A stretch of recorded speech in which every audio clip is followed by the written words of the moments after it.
Are we good? You're good. Oh. Hi there, good evening, and welcome to AMDA COVID Grand Rounds, Pearls from your colleagues, an ongoing peer discussion on COVID-19 in the post-acute and long-term care space. I'm Sabine von Preis-Friedman from the Washington State AMDA chapter, your host. The topic of our discussion today is the impact of race, ethnicity, and social determinants of health on COVID-19 outcomes. As AMDA in their June statement on racial inequities pointed out, the current pandemic has once again revealed the wide racial gaps among older adults stricken with COVID-19 in our nursing homes. Equally, the majority of our healthcare workers are also people of color, many without adequate access to healthcare themselves, putting them at disproportionate risk of illness and death, and I've seen it personally, which makes this topic one of special importance to us. We want to make this an interactive discussion and encourage you to use your chat function. Being engaged in the chat is a powerful opportunity for all of us to learn from each other. And this is especially important for our webinar today. Many of us had the privilege to watch the AMDA webinar on racism and diversity in post-acute and long-term care 2 days ago. Thank you to Diane Sanders-Cepeda and David Nace for presenting a powerful conversation on race. If you haven't seen the webinar, I would strongly encourage you to take the opportunity to download it. Race is a subject that is difficult to talk about and makes most of us uncomfortable. I am German. I come from a people that has committed unspeakable crimes against humanity in the name of racial superiority. It is taking us generations to process this painful history and try to make amends. This is a topic that has been part of my story. In the United States, some of us have had the luxury of having blind spots in regards to racism. We now recognize we need to acknowledge that blind spot. We need to notice and name and understand the consequences of racism and other forms of discrimination leading to health disparities uncovered again by COVID. We must ask ourselves, are we comfortable with our patients and perhaps peers and colleagues experiencing this disparity? What are our opportunities to change and advocate and begin to remedy these inequities? Tonight, we are honored to have a group of peers with us who will highlight their unique perspectives, the evidence and research on the root cause and consequences of racism and health disparities. And we're looking forward to possible solutions. What can we personally do, and what does science teach us? With us today are Suzanne Christ, a registered dietitian with a certification specialty in gerontological nutrition. We're so happy to have a member of the interdisciplinary team here. She's currently employed by Divine Rehab and Nursing at Canal Point in Akron, Ohio, incidentally, the place where my husband and I met. And she was appointed by the governor of Ohio to serve on the 2018 Malnutrition Task Force. Thank you for joining us today. Dr. Dillard Elmore is one of our fellow CMDs, and he holds an MBA as well. He is the corporate medical director of the Diacon Medical Group. He joins us today from Martha's Vineyard on his vacation. So thank you so much, Dr. Elmore, for taking time off from your vacation. Dr. Arif Nazir, of course, we all know him, is our immediate vice president and chief medical officer of Signature. We welcome Dr. Manisha Parulkar, who is the chief for the Division of Geriatrics at Hackensack University Medical Center. She is a principal investigator for the Accountable Health Communities Grant from CMMI, a research initiative targeting screening for 5 social determinants, Navigator Care Model, and its impact on healthcare quality and cost. We each come to this from different places. I shared my experience as a German. I think it is important that we each hear each other's professional, and personal perspective. Let's start with you, Arif. What do we know about health disparities in the post-acute and long-term care space in the setting of COVID in other settings? Yes, thank you for inviting for this very, very important session. And I just can't say enough about Diane and Dave Nace on their webinar a couple days ago. I think it was just one of the most meaningful webinars I've personally attended. And I think really helps me, really makes me more proud that we're associated with this AMDA and for us to be able to create the safe space for us to be able to speak professionally and personally. And as you said, Sabine, we all have some kind of a baggage when it comes to issues like socioeconomic or racial disparity. And for example, almost 2 decades ago after 9/11, these issues were really important to me and my from where I come from and how I was exposed and how I was thrusted into this conversation and around race issues and so forth. But I really honestly think that this pandemic has kind of helped me re-energize about the importance of us addressing this. And I think the one phrase which was used very strongly the other day on the webinar was very rightly so, is the blind spots. And I think the pandemic has helped us really address many blind spots, right? I mean, in terms of how we act as leaders and how we provide care to our patients, how good of a job we do in practicing evidence-based medicine, and then also disparity in healthcare, be it racial, be it socioeconomic, and so on. So for the AMDA board, I think if you go to the next slide, Aaron, the first, the conversation started when we started some of these papers coming out, and this paper from Dr. Grabowski, which clearly highlighted, and if you really have a blind spot, you can ignore it, but you can't. That it was clear that the impact of incidence of COVID was clearly more in the African American and other races. So why that's going on? So that paper and many others that since have been published really helped, and of course the unrest which we have seen socially in the country really pushed AMDA board, which I'm really proud to be part of, really very openly have a conversation around this. And since then, my eyes have opened, my blind spot has been taken care of, if you will, around this issue, and the information is all around us. If you go to the next slide, any given moment, you can actually go to CMS website and kind of clearly see these numbers emerge. And the story you can clearly tell that we live in a country where there are significant socioeconomic and racial disparities and inequalities around healthcare.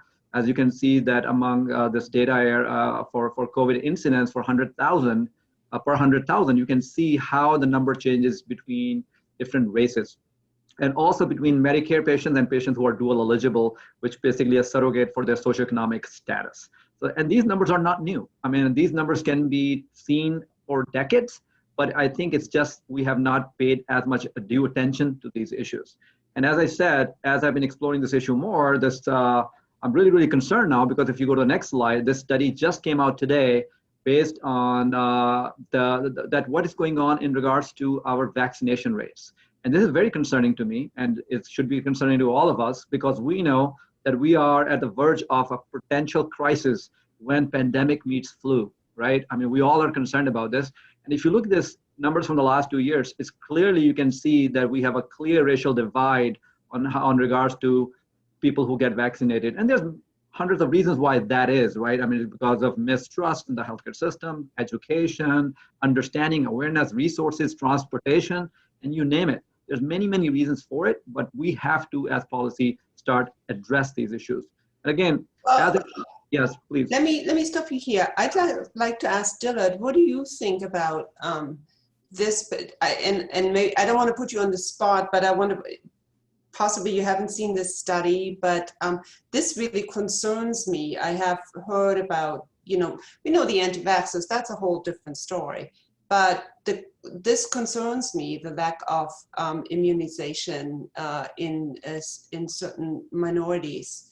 What's your perspective on that, and what can we do as physicians? Or is there anything we can do? Well, what I will tell you is that I can speak from my experience as an African American born and raised in the United States. There is a significant amount of mistrust in the US healthcare system. I mean, this dates back to experience like the Tuskegee experiment with syphilis. And, you know, there is an awareness that sometimes your physician or nurse practitioner or whatever clinician sees you as a second-class citizen. I can tell you firsthand, as a aspiring physician, you know, I didn't meet any African-American physicians. The first African-American physician I've ever met was in the junior year of college. And I can also tell you that when I was in medical school, you know, I would hear my classmates who were assigned to hospitals in predominantly African-American poor communities speaking their disdain of going to this area. They you know, would use terms like, you know, what the president used towards developing nations. So there is a distrust, and I believe that when you have clinicians who do not identify with a population, that population is not ignorant. They feel it. They understand that you are not really engaging with them, that you are really not appreciating them, or sometimes, as we see with the Me Too movement, men weren't listening. And it's the same thing with African Americans. So all this stuff I knew. My wife is also a PhD in childhood development and deals with race and ethnic disparities. So I've been hearing this stuff for decades at this point. So, and what I hear from a lot of my African American friends, who a lot are educators, is that it feels good to be heard. Yes. I personally have to say, I am a newcomer to this country, and when I read the memoirs of Henrietta Lacks, or the Unending Life of Henrietta Lacks, it really opened my eyes to the African American experience and the lack and what we have done wrong as physicians in so many ways, and how we have failed that community. And I'm aware of it, not sure what I can do about it. But so my daughter said, why don't you go into schools and talk to young women and encourage them to go into medicine? I'm like, okay, maybe I will do that.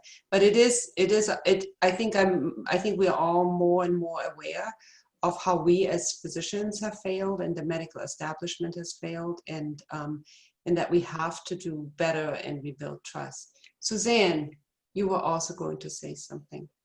Yes, I just wanted to share an experience that I had, and I was very fortunate to have in the early 1970s as I was coming out of college. I got in the summer through a program through the federal government to work with the Expanded Nutrition Program through the county extension agency. And it was a program where they hired nutrition aides from in the community, and this was Akron. And so I worked with them, and it was very eye-opening to me, being from farm country, not understanding and not asking the right questions. And what we learned from that at that point in time was that we were targeting or talking to the young mothers with the children and trying to teach the children. That was part of my job, was to teach some cooking classes to children, basic things, how to make a grilled cheese sandwich, how to, if you're going to eat peanut butter, make sure it's got, whole wheat bread with it, or, because they were going and taking stamp cards and buying pop and chips at the corner store, but just what they could do within the homes. And going back then a few months later, what we found out is that we thought we made headway, but we were talking to the wrong person. We should have been talking to the grandma or the head of the household and not the young mother, because in those homes, we had multi-generations. And so it was rather eye-opening, and that taught me to not just assume that somebody that I'm going to be approaching is the right person to approach, and to ask the right questions, and to really understand that I went into homes that had no stoves, they had a hot plate. How we're teaching them to do things that they didn't have the equipment to use. They didn't have adequate refrigeration.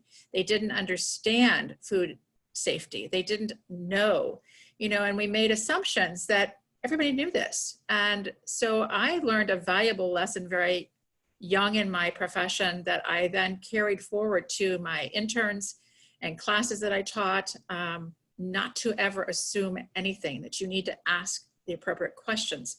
And I was even open some eyes to some social workers too over these last couple of years. So it taught me interdisciplinary team long before it really was something to happen. And I think that we need to keep that in mind too, that we've got to have more than one person on our team here as we're moving forward. So thank you. Thank you, Suzanne. I want to point out a great comment here from Asad Zaman. He says, I think it's a man. Successful immunization was always a result of strong social program. Example, smallpox eradication was done by field workers. And trust in the system. Mm-hmm. Immunization is not a medical problem. And I think that's a very important comment. So for us to ponder, and for me to ponder as I'm going into the immunization campaign in our post-acute and long-term care facilities, this is probably a social thing. And how will I translate this observation? So. It is that trust issue that Dillard spoke about. Mm-hmm. Trust is a huge thing. Trust, but also the healthcare delivered by people that are like you and know what you are about. I think that is important. Yeah, I mean, social determinants of health, we know, determine more than 60 to 80% of outcomes, health outcomes, right? So all healthcare is not a medical issue. It's a social issue. It's easy. It's a cop-out to make it a medical issue, because then you can focus on one little thing and kind of create an app or a gadget and invest in a pill. But I think we have way more investment that needs to be done in our social structure than it is. I mean, it's not sexy, right? To invest in social systems and teamwork and this and that. People just want to go after technology, robotics, like, oh, I'm going to address the issue of flu vaccination by creating this fancy app. That's easy and more sexy. There's more funding for those kind of things. But we as a healthcare community have to invest more in social dynamics. We are just not a great team. We're not promoting enough empathy. We're not listening to our patients. We barely spend 17 seconds to listen to our patients. We disturb them, right? I mean, that's where we are in terms of as a healthcare system. We have so much more to do as a social system before we can start focusing on all the technological advances which we are focusing at this point. So I think we have to refocus on where we need to invest our time and effort. Well, one thing that we should keep in mind, and we know that COVID-19 has been a real challenge, especially in our sector. But what it was a ubiquitous stressor that would affect the whole society. And when you have that, you have controls, you have different cohorts. And what we've seen is that, regardless of what your comorbid conditions are, they may be more for people of African American, Latino, groups, but that still doesn't account for the disparity in the poor outcomes. Mm-hmm. And, we likely wouldn't have done a study like this where everyone is focused on. And that's one of the things. A lot of individuals have time to sit down. You're working from home, you're not going out as much, and actually look at the data and actually be appalled by it. And I think that that's a good thing. And another thing I see that someone mentioned in the chat, that, having the conversation about, disparities, inherent bias is a tough conversation. And what I would tell everyone who is non-African American, non-Latino, Caucasian, that it's not a problem to have bias. The problem is when you are being made aware that you have a bias, that you ignore it. Everyone has bias, everyone. And there's certain biases that are universal for all Americans. That may be something different if you are in Canada or some other country, but we are all products of the same community. we all have similar bias. And, you know, hopefully now we can start to have the conversations where we can make things better. Thank you. Lucretia Davis writes in the panel, and I really like this. We can build trust by not assuming we know. We ask difficult questions and be open and honest about why the distrust exists. And then maybe throwing the door open to what our biases are, if we don't assume we know. Thank you, Lucretia, and thank you, Dillard. Arif, I sidetracked you. No, you didn't. I think that's exactly was the intention, just to have a conversation. I just got a couple of more slides. Again, this has. Why don't you go on? Yeah, and this has been literature which has been there, but again, I just never focused on it as much as I think, again, as leaders, we have to take responsibility and we have to study more and read more and look for this. And what I've found is that it's not an, you know, I used to think, and I used to hear also that this is just an education issue, that we have strong blind spots. No, this is really a blind spot issue because racial or socioeconomic disparity can be promoted by bad policy, which is not uneducated people, or researchers, again, not uneducated people, right? People who are implementing innovation, that can actually lead to more disparities. And there's many examples, and we'll talk about some of those. And then, of course, we already know about socioeconomic and human biases. And as very well said by Dillard, is like, it's perfectly fine to have bias, nothing shameful in that, right?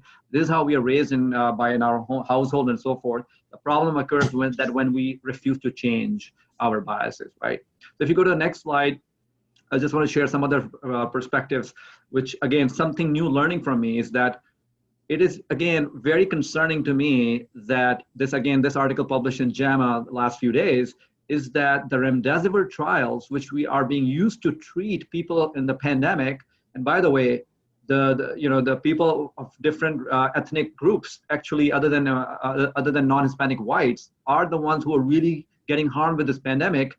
It's heartbreaking to see that the remdesivir trials has such a small proportion that we barely get to any significance in the impact of remdesivir. So that is just an example that if your researchers are not paying attention to this issue, while your solutions to the pandemic are not going to work probably for other sects, right? So that is how we need to make sure that our policy making, our research, our education, everything we do has to have a very deliberate focus on this. So that was just something which I was not aware of, and something which we have to be quite honest and reflective about. And again, the authors over here give some reasons for that, is that unless we go out and create special systems to gain everybody in these studies, we will always have a disparity. Because again, there's a mistrust issue, there's a cost of participation for people who are socioeconomically poor, for example, there's language barriers for different races, there's literacy biases and all those kind of things which we have to. So it's not just that people who are non-educated can be ignorant about these issues or something like that. We all have blind spots and we have to address them. So I'll just stop here and see if, because I was quite shocked to see this. You know, the other thing that has come out of some of the studies, and it's more related to nutrition, is that pride, the pridefulness of having to go out and ask, whether it's for help, any kind of help, and that has come up several times. I know in some studies that are out there too. So. And I think we have a researcher among us at this point, Sabine, right? I mean, Manisha is probably may have a perspective, talking about how research can promote disparity. I think Manisha would be happy to talk about how research can actually help curb some of these disparities, which we really need.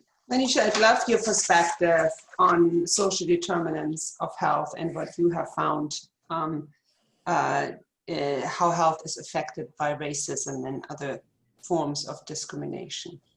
It has been a similar experience for me as other speakers, is that this particular aspect of healthcare, which is the most important aspect, as Arif pointed out, more than 40% of our healthcare depends on socioeconomic factors, and we as healthcare providers have really not engaged or thought about it until recently. When I started this research study in 2017, that was a big learning experience for me to even start having these conversations, which are so novel to us that it really when I was starting to have conversations with the various clinical delivery sites that we're going to start screening people for social determinants of health, and we were targeting 5 different social determinants. They were taken back. They did not understand why we needed to ask these questions, how that is related to medical care, and how can this make it better for our patients and for our community. So first, that was a learning experience for me to understand community-based organizations and how this fits into our medical picture, and then take that information and then give it over to our clinical delivery sites. And it has been an ongoing struggle in the sense that we all are, as again Arif said, we all are so focused on providing medications, doing labs, ordering test x-rays, that when we have to talk about food and housing and transportation, we are scared because a lot of us are not aware of these issues. We don't know how to ask for this. Our patients are not used to this being asked. So that pride comes in when we start asking these questions and when we dive deeper into their socioeconomic structure. And this was especially interesting for our research study because the 2 counties that we are doing this, one is one of the wealthiest counties in the country, Bergen County in New Jersey, and Hudson County has a significant number of socioeconomically disadvantaged population. So asking our Bergen County clinical delivery sites to start using this questionnaire and asking all the patients, because we did not want to discriminate. We did not want people to feel that we were targeting a certain group, and that's the design of the study as well. It was very interesting. The resistance was palpable, that our staff was not open to it, our physicians were not open to it. But when they started seeing the numbers, when they started understanding these importances, they have opened it and they really want us to be there. They want to ask these questions. And Manisha, I know you're not allowed to divulge a lot of your or get into detail of some of the findings you have, but could you tell us a little bit more about what social determinants are you looking at and what trends you are seeing, if you can, or something related to COVID that you may have seen? Yeah, I can definitely share that. We're targeting 5 social determinants: food, housing, transportation, at-home utilities, and interpersonal violence.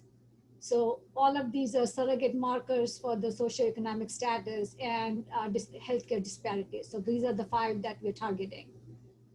And we are screening all Medicare and or Medicaid, so dual eligible as well as just single Medicare population. So that's the population that we're screening at all clinical delivery sites. And what have you found, or what can we learn at this point about what your work is? So this particular project, which is happening at 32 different organizations in the country through our CMMI research, we are testing two scenarios. So the scenario that we are participating in is we screen these individuals, and when we screen the high-risk individuals, we attach a navigator to this population and help them navigate through the community-based organizations, help them meet these needs, and then measure that impact on healthcare access and healthcare delivery, the quality of care and the cost of care.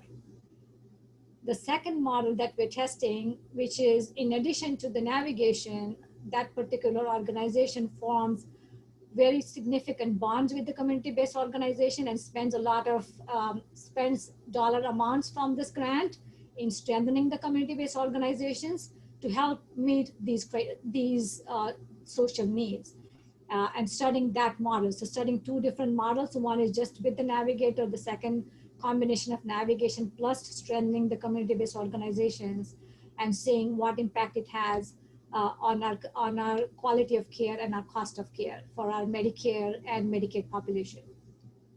Well, we'll be interested to see the outcomes of the study. I'm particularly interested also about the community organizations, because that's one of the interventions that I'm interested in the state of Washington to increase influenza vaccine and potentially put COVID vaccine adherence. Dilot, is there anything else, or I'd like to have your perspective. I think you started giving us perspective on what it was like to grow up studying medicine and being in the desert in a way of people that looked like you and were like you. But what about, and we talked about immunization. What did that do to you? And what can we do as physicians and peers and to make sure this isn't everybody's experience for medical students moving forward?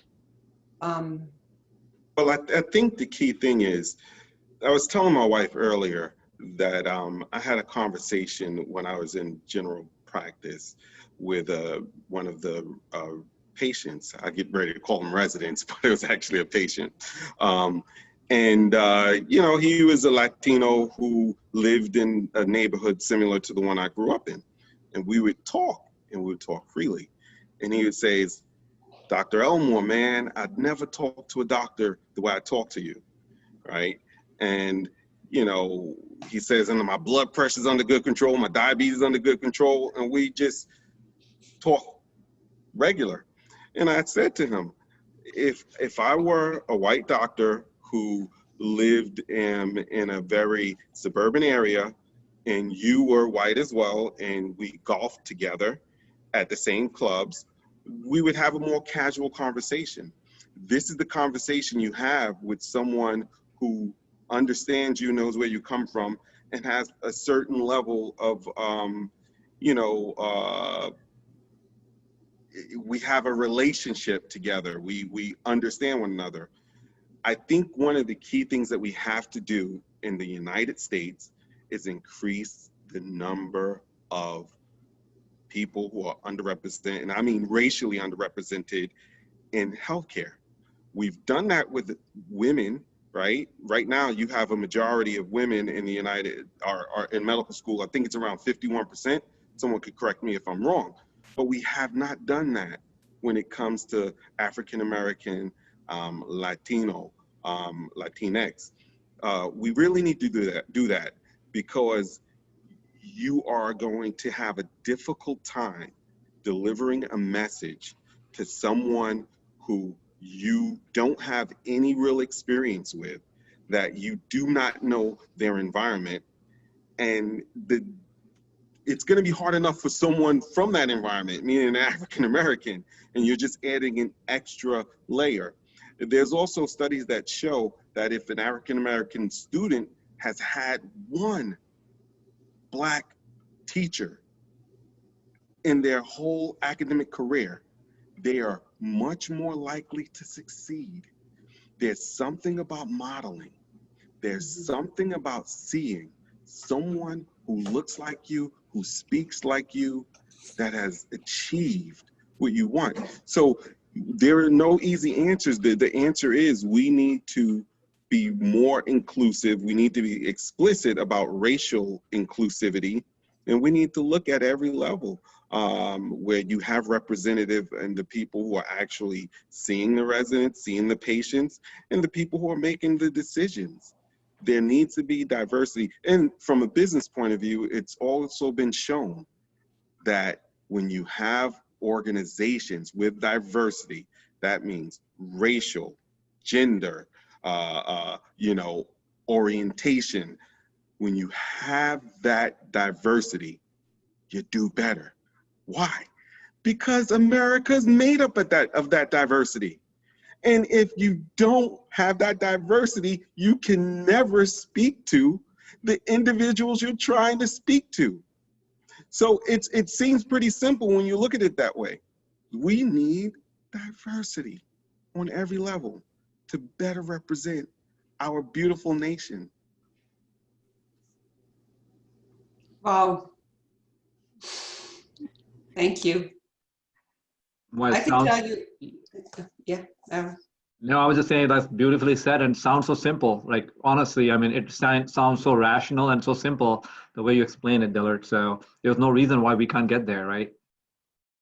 And some of it is just being human, you know, not getting rid of the white coat, what we call the white coat, used to call the white coat syndrome. I don't know if it's still called the white coat syndrome, but that white coat, you know, being down to earth and just listening and understanding and processing what you're being told instead of just the 5 minutes in and out. Or, you know, I've been told you have 15 minutes to do this assessment. Well, sometimes it takes me an hour or an hour and a half because you need to get all of the information and not just the data, but what that person is actually sharing with you. And again, an example is a resident saying, I've been here 3 months, I'm gonna go home, I'll be okay, I've got an apartment, I've got a SNAP card, I'm going home on the 28th, you know, I'll be fine. And then the 28th came and he came in a panic and said, oh my gosh, my SNAP card doesn't load until the 7th, I have no food. You know, and if I hadn't started that conversation with, do you have access to go home? Do you have a way to cook? Do you have, he would never have come back to me and said, I need help. You know, we were able to get a box of food together and get him out and make it a successful discharge. Well, so, Suzanne, what you have said is so important right here, because how we set our healthcare system, I think we have created a default for disparity. And, you know, I'll share this next slide in a second, but before I go there, the point which Suzanne, you made that, for example, giving people 15 minutes to a visit, comprehensive visit, doesn't matter what clinician you are, you're a doctor, you're a nurse, you're a dietitian, doesn't matter. 15 minutes just not enough for you to understand what the person is about. So I think the most relevant in context of this conversation experience I've ever had as a physician was this. So I was a practitioner seeing patients in Indianapolis downtown in a nursing home, which had, I would say, 80% African Americans, and then there was the rest of other races, and out of them, one of my patients was Indian. And it's very rare to find an Indian or a Pakistani in a nursing home. So this person was like a few others in this nursing home on high dose of psychotropics. And because she was very aggressive and agitated and did not like to interact with people. Well, within the first 2 to 3 weeks, I was perplexed by like, hey, why this patient has this issue? She's really not, you know, she doesn't have any psychiatric diagnosis. And soon realized when I saw her spending time with her that during because most of the caregivers in that nursing home were men. And she was an Indian descent woman who never had nothing to do with strange men or stranger men, I mean. Sure. And it was a basically very strong cultural thing that you just do not interact with other race in Pakistani or Indian women. And this woman was actually being bathed and changed by these guys every single day. And she was absolutely distraught with that.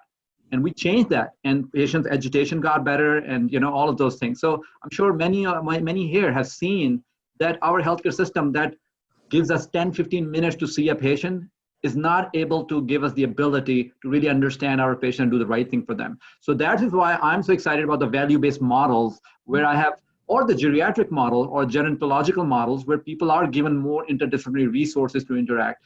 And I would just like to go to the next slide and show you exactly what I'm talking about, is that that our healthcare system, which promoted this big innovation many years ago, like, hey, every patient should get this yearly wellness visit and the world will be a beautiful place. Well, guess what I found during my blind spot discoveries recently, that our annual wellness visit system actually creates disparity because people who are of different ethnic backgrounds or socioeconomic status just do not have the ability or resources or understanding to go to their doctor once a month or 6 months or whatever. They just do not do it. It's not their thing.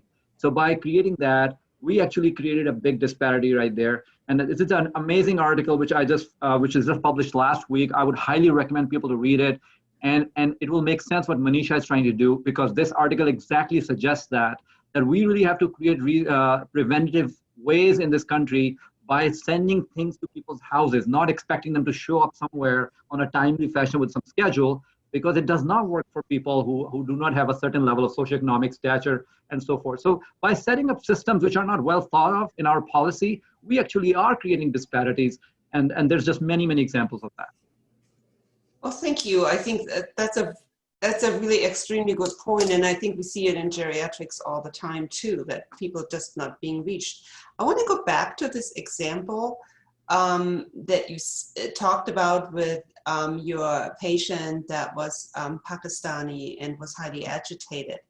Now, you put it down to we don't have enough time to figure out what's going on with patients, but I would add to that, if you hadn't gone into that nursing home, we would never have known, right? I mean, the staff would not have known that was the angle, and that was the problem. So we need time, but we do need that diversity, and we can't be all diversity, right? Yet we as physicians need to be prepared to take care of all kinds of patients.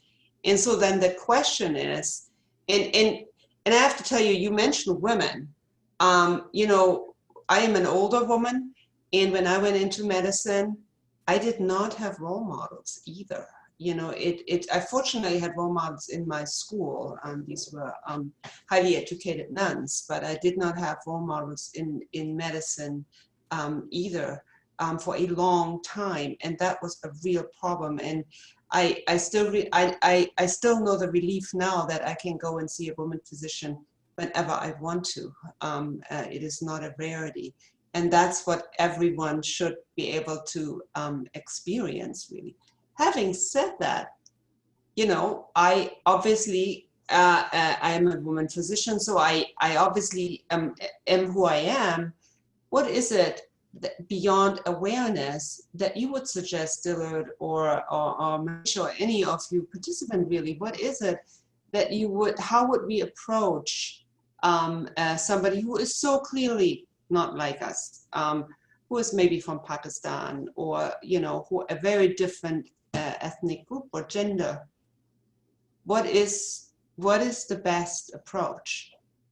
Dillard, I'm going to come back to you, but anybody who wants to chime in is welcome. I think it goes back to that empathy piece, just taking a step back and not coming to the conclusion right away, and putting that in this category of dementia with behavior problems. I think it's really important for all of us to understand that there may be different angles. And that also applies to, as we were having conversations about immunizations, not going in with that bias that because this person is certain ethnicity or certain race, that there is going to be a negative response, or we have to approach it in different ways. I think keeping that open mind and going in with that there may be something else going on. And this was a great example of that person not being comfortable having a male person taking care of providing personal care. Speaks volume that if we don't pay attention to those kind of details, we may spend 2 hours with this person, but we may never look at that from that point of view. So having that open, like not knowing everything when you walk in, or not having that attitude that I know everything when I walk in, and as Susan was saying, that she just assuming that this is how it happens, like they already have these resources and I'm just going to tell them what to do, doesn't help either. So really going with that learning attitude that I'm going to learn something new about this person, and trying to figure out why things are not blending together could help us look at things differently. And geriatrics definitely teaches us to do that, and allows us that interdisciplinary approach and getting everybody's input, and getting families to help us make those decisions is always valuable. What I tend to do is go in and when I'm first meeting somebody and ask them just to tell me something about themselves and where they live, where they've come from. And the group that I work with are very, very diverse in their cultures, as well as their living situations, their social economic issues.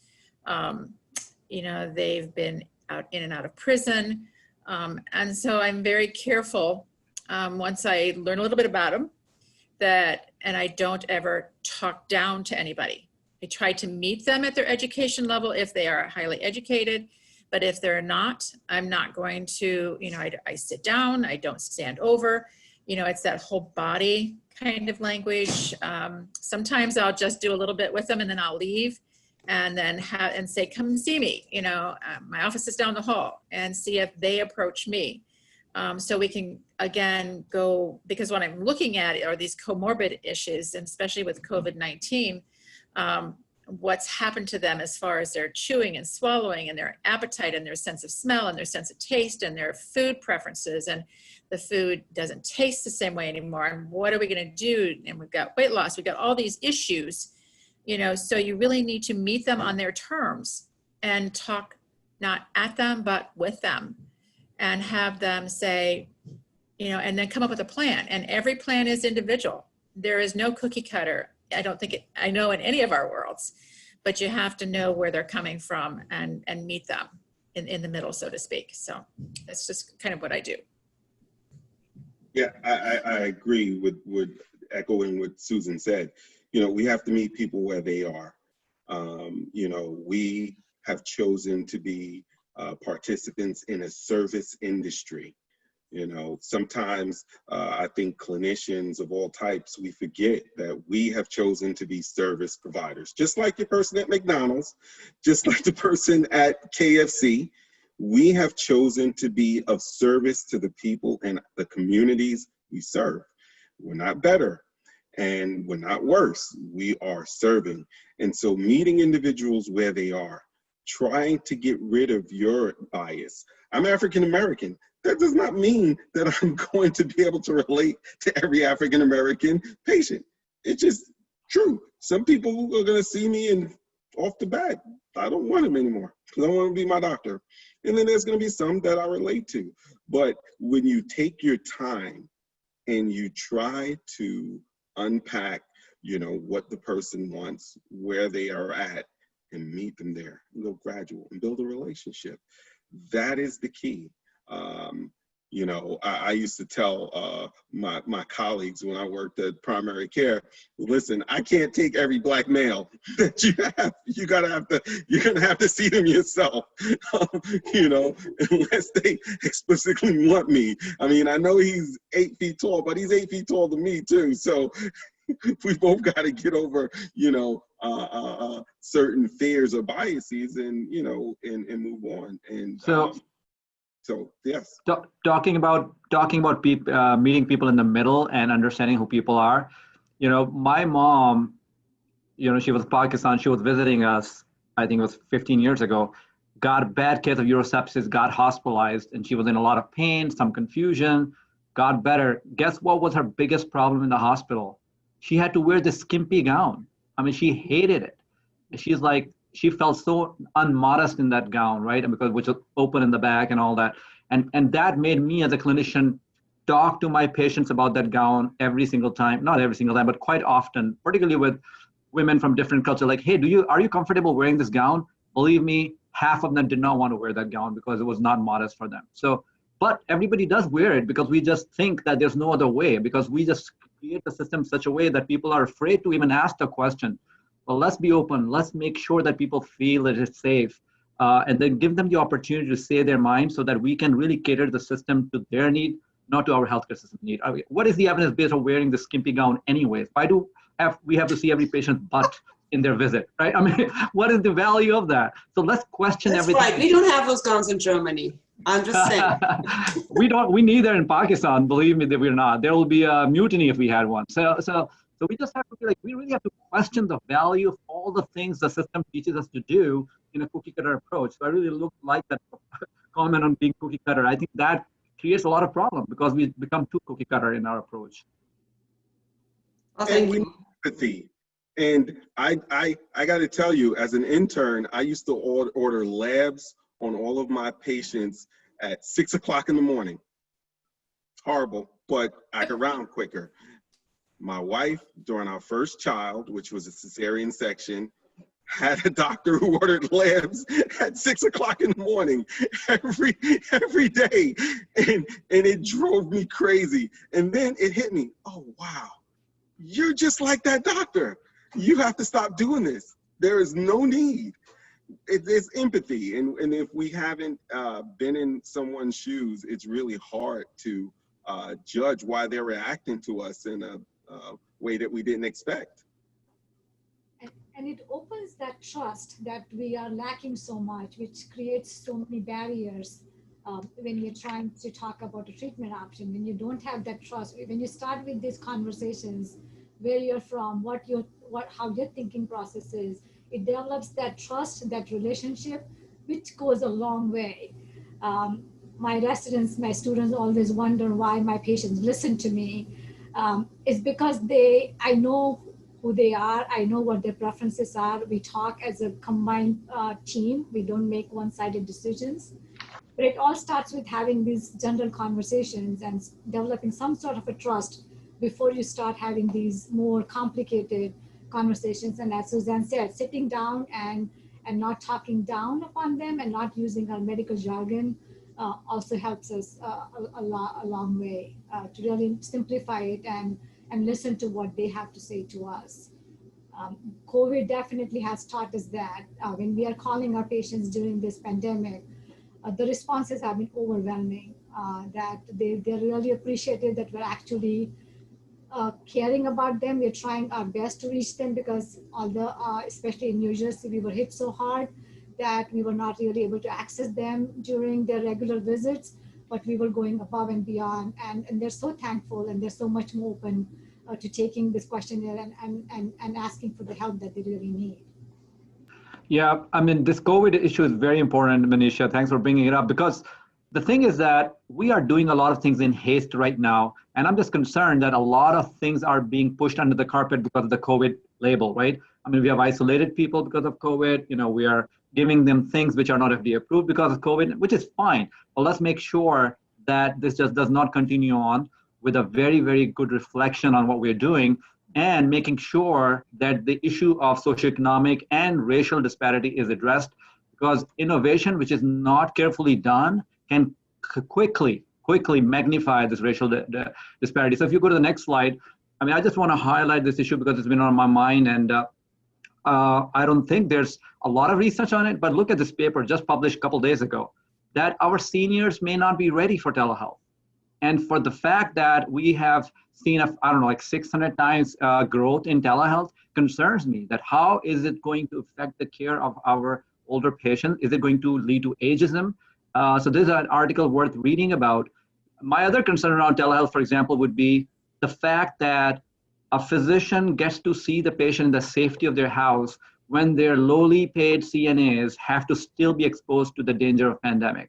Now, that may not be the reason behind it. The reason may be totally different because the physician really didn't want to go to 5 different buildings and don't spread the disease. But guys, just imagine how could this play on the mind of the team? It's like, hey, I am a CNA getting paid $16 an hour, and I get to come into the front line and be exposed to this harm, and my physician sits home and in their seat, comfortably. So these things could be perceived differently, right? Which could lead to a different kind of behavior and could really bring some interprofessional. So are we really thinking that would telehealth lead to low morale among team members? How would it impact the team and so forth? So I think we really have to understand all those unintended consequences. It's great, it's fine that we went through this big rush of decision making just because we were in the whirlwind of the pandemic, but now is the time for us to kind of take a breather and start thinking and exploring what are some of the unintended consequences of this so-called innovations, which may really change the game. So I think this is a time for us to be very, very careful. My concern has been, and I've been very vocal about it with this, is that what data is not being collected? What are we not, how can you see, you're asking a nursing assistant who has a certain skill set to do things that perhaps they're not trained to do, or to look for things that they're not trained to look for. Or in my profession, when we're doing nutrition-focused physical exams, we're not perhaps doing them. Where we would help pick up as a team member and say to the nurse practitioner, oh, I found some, 2+ edema the other morning when I went in to see this resident. What are we missing? you know, what isn't being documented and how is that affecting the outcomes? So I have a concern about that. I like telehealth for the acute visit when it's better than a telephone call. I am not a fan of it to replace our regular visits. That would be the understatement. I don't. Yeah, and my comment was not that it's good or bad. I'm just using that as an example. Yeah, but that, it is. that there are unintended consequences, and we have to be so thoughtful and making sure that we look at all those aspects rather than just efficiency. Efficiency and saving dollars are two great outcomes, but there are many other unintended consequences that could come along with it, and team morale could be one of those. Okay, well, thank you for all your input. But you know, we did not do a poll this time at the beginning, which we usually do. And so what I was thinking that we have sort of an open poll, and the poll is basically the chat box. And the question is this: what have you learned today about racism and health disparities, and what are you inspired to do differently or continue to do? And I think we have 62 participants. All of you are invited to write that in the chat box, and it will be saved together with this webinar that is recorded. So, or if you have any questions for any of the participants, that would also be the time to write that in the chat box. So I'll give you a few minutes to do that before we wrap up.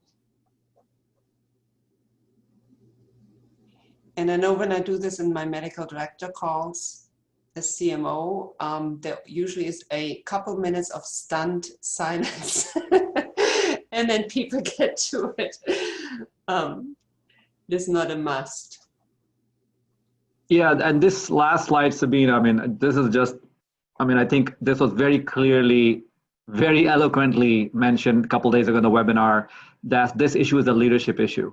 We have to reflect on what kind of leaders we want to be and what kind of leaders we are. We just cannot be doing our job as leaders if we are not addressing and educating and disseminating information around the issue of disparity in healthcare, particularly around the racial issues, and then also socioeconomic. And so there's a couple of resources here. Again, in my self-discovery process, there were just so many good resources that are available. I would highly shout out this AMA webpage on disparity, which is amazing. CMS has just some amazing pages on racial disparity and so forth. So the resources are there. As leaders, we have to take the responsibility of making sure that we create a safe place for our employees, our workers, our colleagues, so that they can have a dialogue about it and start creating awareness around it. And in terms of technology and research and policymakers, there's a whole lot that needs to be done. Well, of course, we don't have time to go through that, but at least I just want to highlight the issue of leadership. Yes, thank you. I'm so thankful we had the time together today on the important topic of racism.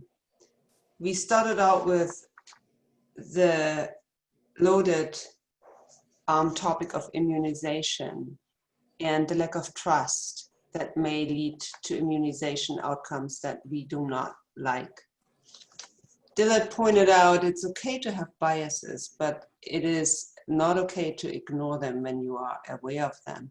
So let's all become more aware of our biases. We all need models. I needed a physician that was a woman role model. Dillard needed somebody else who was a role model, and we all need role models. So that's why it is important that we have deliberate efforts for inclusivity in our profession, in our organization, and in our teams. It is important to have the diversity, but then all of us to become a little bit more literate in cross-cultural diversity and with humility and trying to meet people where they are. Again, we can't all take care of just the type of people that we are. We need to, I love your word service industry, we need to be the servants of our patients and meet them where they are. And if we feel we cannot do it, then we have to educate ourselves. And this is certainly part of this effort. So thank you again. There were some great points made here, and I'm not able to read them off, all of them off.